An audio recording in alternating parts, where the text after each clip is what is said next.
On many occasions, I made some quite powerful people very angry. But you don't shame them into changing their behavior, though, do you? I'm Commissioner for Human Rights, and my mandate is very clear. Europe has almost nothing to teach the rest of the world about human rights, does it? This is not black and white. This is not easy. The Council of Europe has issued its latest verdict on human rights and democracy in Europe, and it makes unpleasant reading. Europe's democratic environment and institutions, it says, are in mutually reinforcing decline. We talk a lot about democracy and human rights on this programme and spend a good deal of time holding politicians to account for actions that appear to endanger those rights. But the situation is now so critical, we've decided to question a leading official who's trying to protect human rights, about why that protection is failing. Dunja Mijatovic is Commissioner for Human Rights at the Council of Europe, and she joins me now from Strasbourg. What is it that's gone so spectacularly wrong?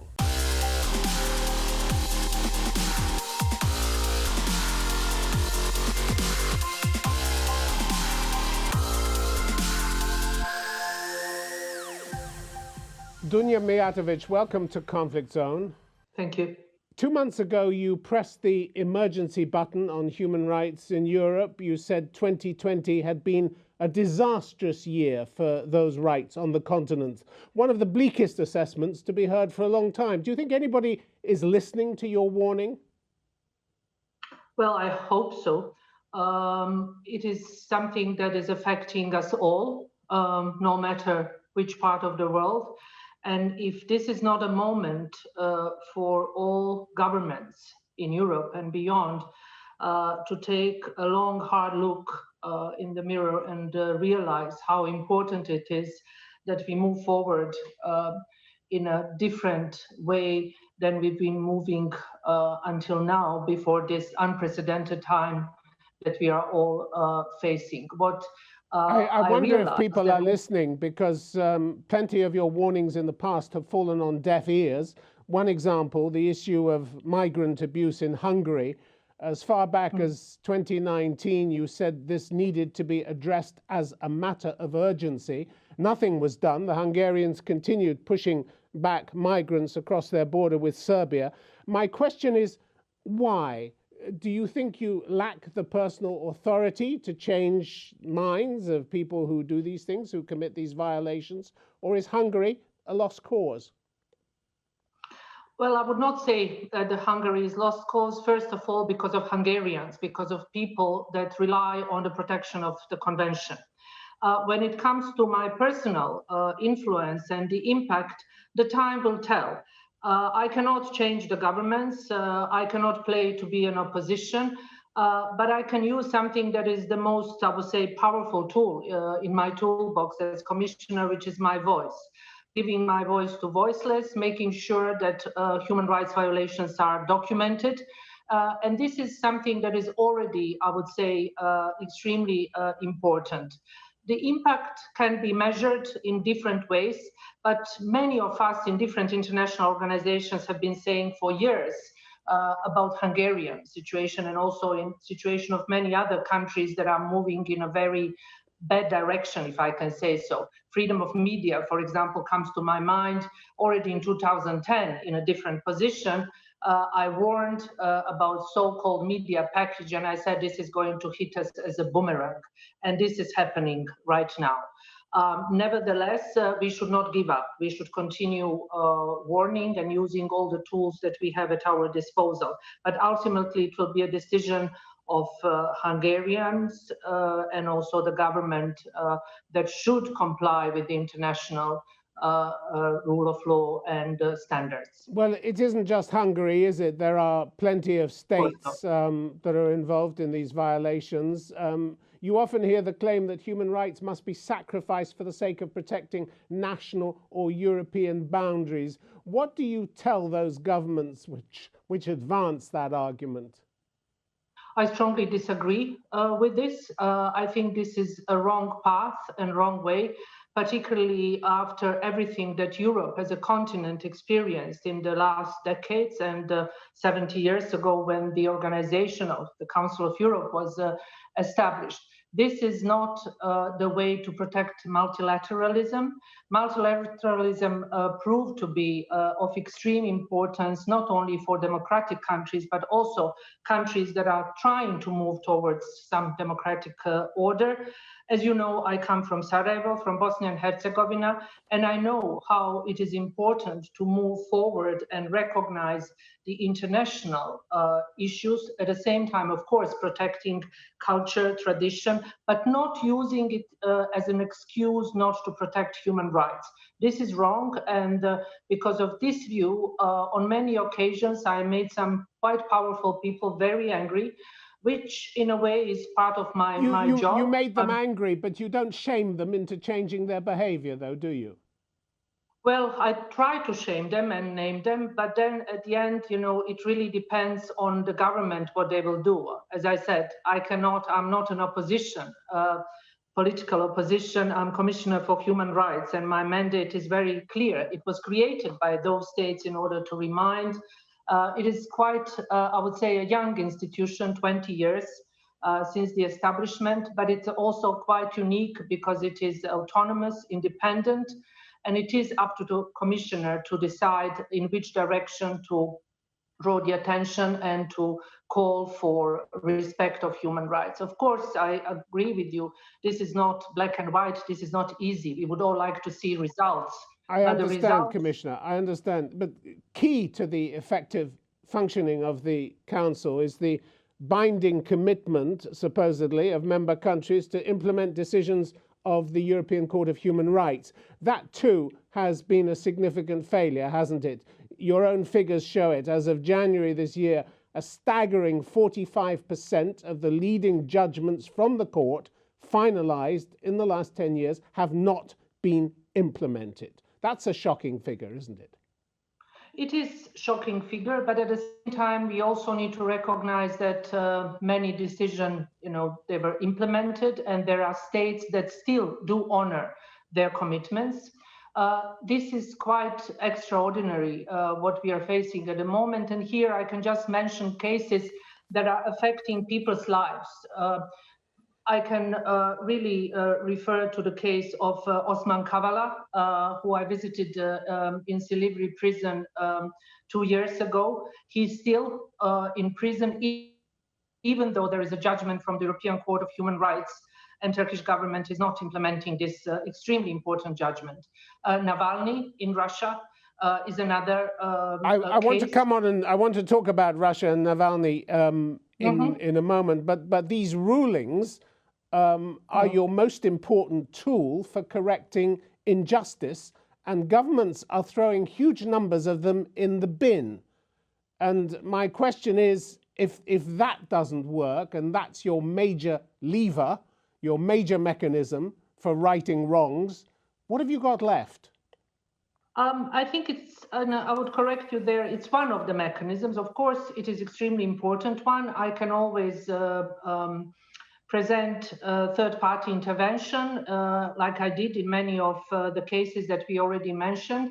But then it is ultimately, with the states and also the Committee of Ministers of the Council of Europe that is monitoring execution of the judgments of the European Court of Human Rights. For me, there are other tools at my disposal, bilateral discussions, but also seeking access to prisons in order to really try to understand the situation that in some states is extremely complex. But I agree with you that the execution of the judgments of the European Court of Human Rights is a key. And that is something that as the organization, we need to do more. More needs to be done on the political level. We need more, governments that are willing to name the states that are not really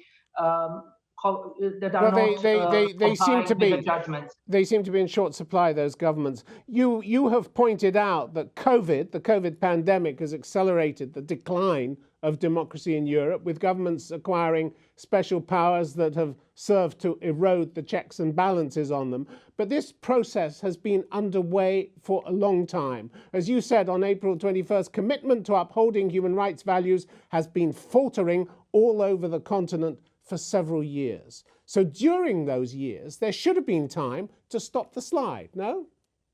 Why wasn't the intervention done much, much earlier when the pattern was seen and identified? Well, that is a question of $1 million for all of us to answer, and also to ask ourselves, why are we facing this situation now? But should the major powers have done more? Should Germany, France, UK? I mean, they all claim to value human rights. Should they have done more? All of the states should have done more.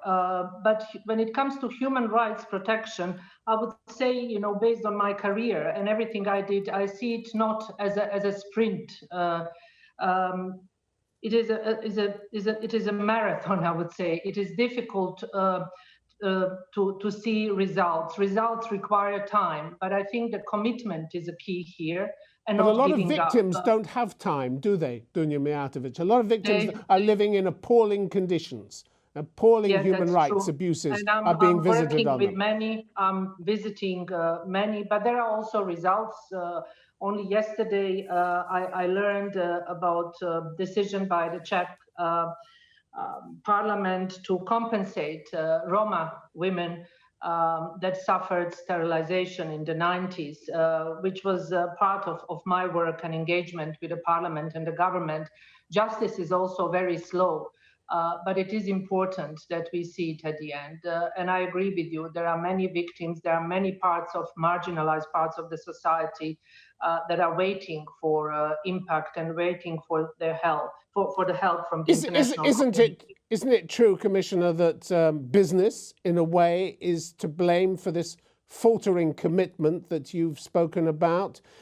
This idea, for instance, that Germany always pushes, change through trade. You get the trade, but in terms of human rights, nothing changes, does it? Look at the deals with China and Russia. No leverage on human rights whatsoever. This was especially true of the controversial Nord Stream 2 gas deal with Russia. No human rights considerations were allowed to get in the way of that, were there? This is a lost opportunity, isn't it, to push human rights?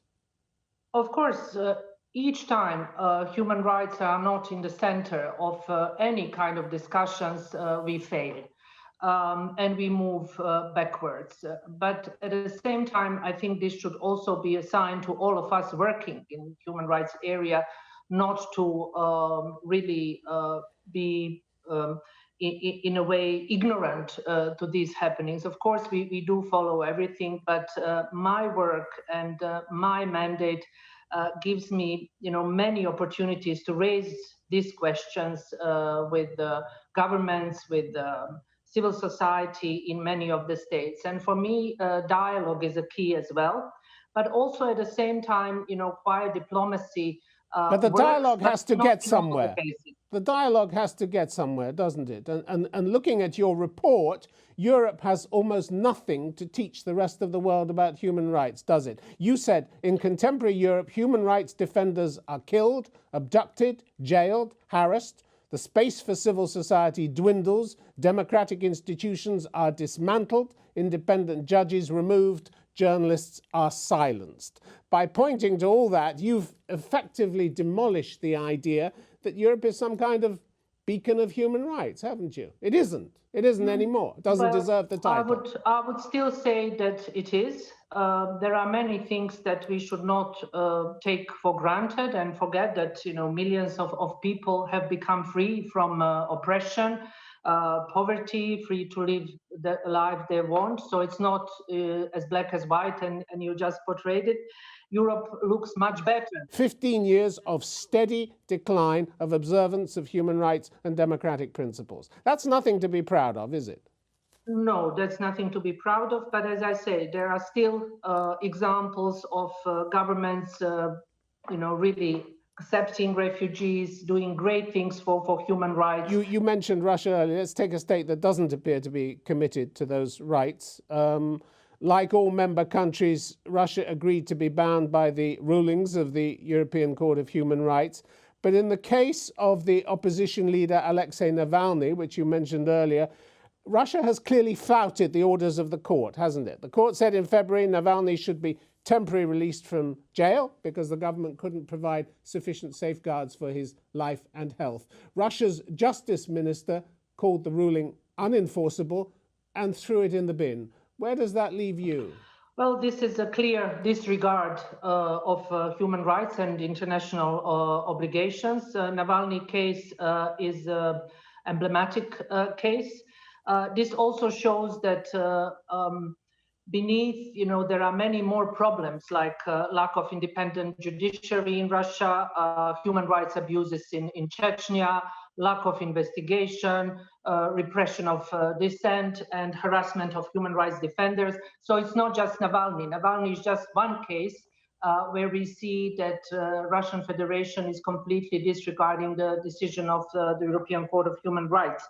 But I still remain hopeful that he will be soon free and that Russia will show that there are important one member of the Council of Europe. This well, is I wonder what your hope is based on, Commissioner, because the Russian state also called the court's ruling blatant and gross interference in the judicial affairs of a foreign state. Now, that one statement undermines the whole basis on which countries belong to the Council of Europe, doesn't it? The fact is, if the Council does nothing about this, then countless numbers of people in Russia and elsewhere will conclude that you're simply not capable of enforcing the requirements of Council membership and standing up to tough and abusive governments. Isn't that right? Not really. It is not that simple. It is up to the government to implement the judgment. It is up to the Committee of Ministers of the Council of Europe to push for the execution of the judgment. We have to keep the dialogue with the authorities also in difficult situations. And it is not because of difficulties that we give up. On the contrary, I think this is also a moment for the Council of Europe to do more than ever before. And with all the institutions and all the mechanisms that we have at our disposal, I think at the end we will succeed. But this cannot happen overnight. At the same time, I completely agree with you that not executing judgments of the European Court of Human Rights is unacceptable. And all the countries that are really not doing it should be called publicly and really we should try to do as much as we can in order to continue pushing for the release of people that are sitting in jail and are innocent. Commissioner, unacceptable is an overused word internationally, isn't it? It's normally meant to cover things that we've already accepted but wish we hadn't. Russia has faced credible allegations of attempting to murder not only Alexei Navalny, but a former intelligence officer, Sergei Skripal, and his daughter in England in 2018. And they actually are accused of murdering another former officer, Alexander Litvinenko, in London in 2006. Russia denies all these charges, but these are credible allegations, and it still has its seat in the Council. Odd, isn't it, that despite these allegations, from a European body, it's still allowed to keep its seat in a body that promotes democracy and human rights. Why is that? Why is that? I mean, this is not really a question I can answer because not only Russia, but all the states are sitting in international organizations. They have a seat in the Security Council, the UN, the OSCE, including Council of Europe.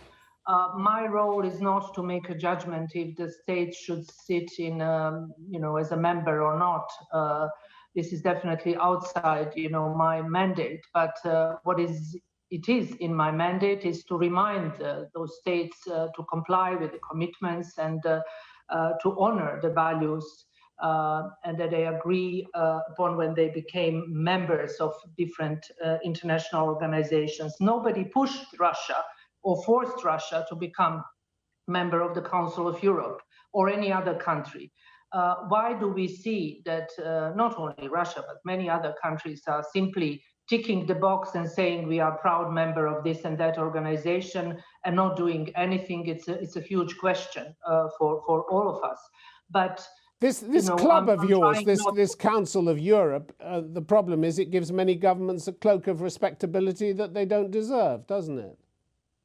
Like, as I said, being member of the club, it's an honorable thing, but if you do not follow the rules of the club, then, this is something that should be um, exposed. And the seat in the council, I think is important to say, is to ensure protection of the citizens, not the governments. We work for the people. Excluding people because governments behave badly would leave people without protection, which is the last thing I would like to see as Commissioner for Human Rights. Engaging with the ordinary people, marginalized people, is a main issue for me. Well, you're doing a lot more monitoring than protecting these days, though, aren't you? You're not protecting really. the people in Turkey, for instance. Last year, nearly 26,000 people were in jail awaiting trial on terrorism charges that continue to be widely misused and used, in fact, to restrict free expression and association. They're not protected, are they? No, I mean, you're wrong here.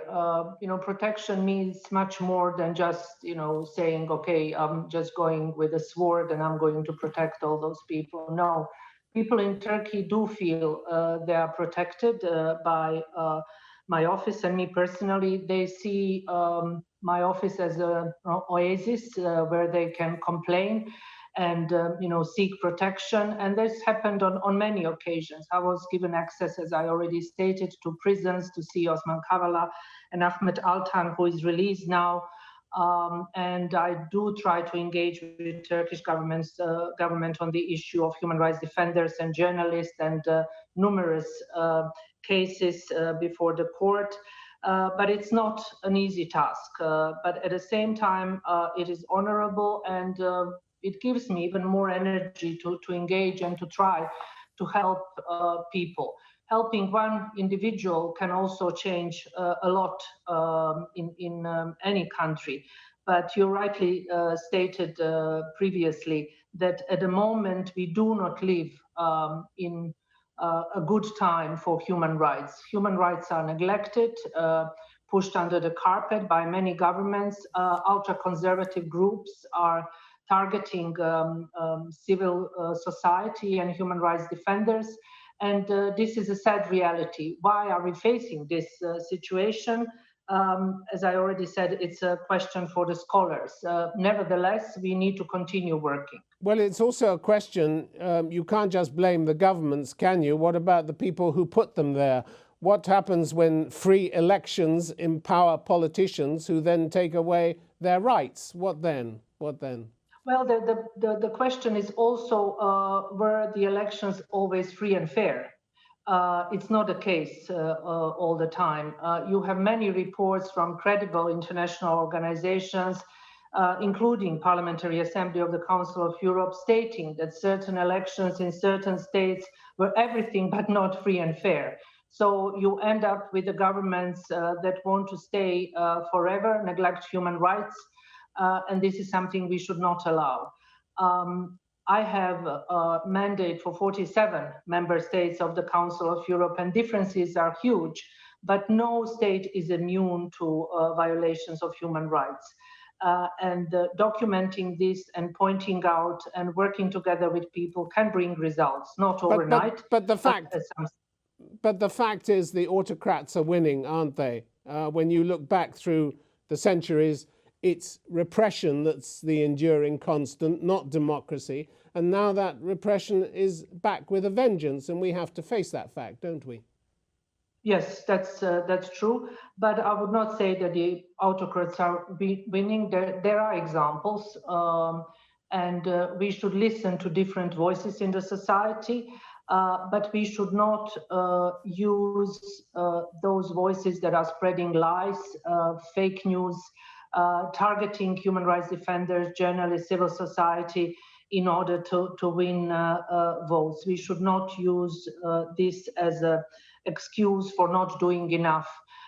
But what I think is also important is that all international organizations should use the situation now and try to push for changes by putting human rights in the center of government's I understand, but very briefly, if you keep sounding the alarm bell and nothing improves, and it hasn't been improving, as we pointed out, over the last 15 years. It's been a steady decline. The danger is that people are going to stop listening, aren't they? They're going to stop taking you seriously. I agree that there was a steady decline, but I disagree that there was no progress and there were no issues related to rights that were improved in many member states. If you look at the situation with the LGBTI community, when it comes to women's rights, I mean, we are still fighting. The struggle is present, but the situation changed for better. If you look at Roma communities in many states, there were examples of success and moving forward. So it's not just, completely, really grim situation that we need to just accept this and say, okay, we failed. No, we did not. All right, Dunja Mijatovic, I'm afraid we're out of time. Thanks very much for being with us on Conflict Zone. Thank you. Thank you. Thank you very much.